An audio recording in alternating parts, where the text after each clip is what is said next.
misafirler, her şeyden önce canı gönülden değerli kardeşim, büyük üstadımız Abu Karam'ın Rıza'nın oğlu Autokapsa girmeği münasebetiyle tabi Kerkük'ten kucak dolusu bütün Musul'da, Tel Afer'de bütün gelenlere saygı salamımız olsun. Tabi bir parça armağan edeceğiz. Arkadaşlar bir daha açmadan yaramı gel isterler. Bir parça armağan edeceğiz özlerine. Ondan sonra bir kübeste sizlere armağan edeceğiz.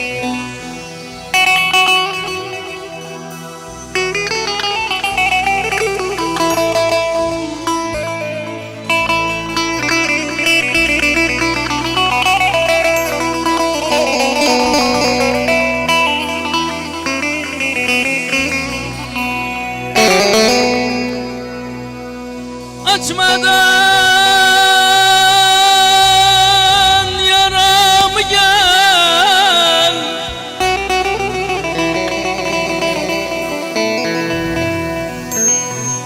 açmadan yaramı gel, nene hak bulmaz çaramı gel, çaramı gel.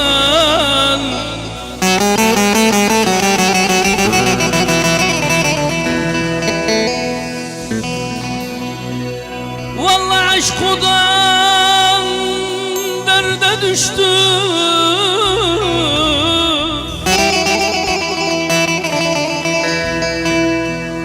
aşkıdan derde düştüm, nene gevlimin maramı gel, maramı gel. Vallahi ben ölsem, ben ölsem,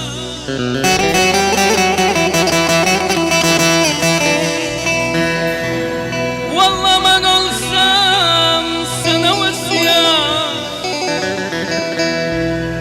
her ara akşam gel, giden bayram gelmedi barık bu bayram gel, bu bayram gel.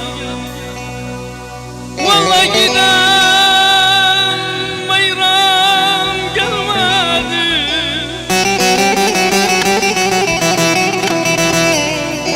vallahi giden bayram gelmedi, gelmedi, gelmedi.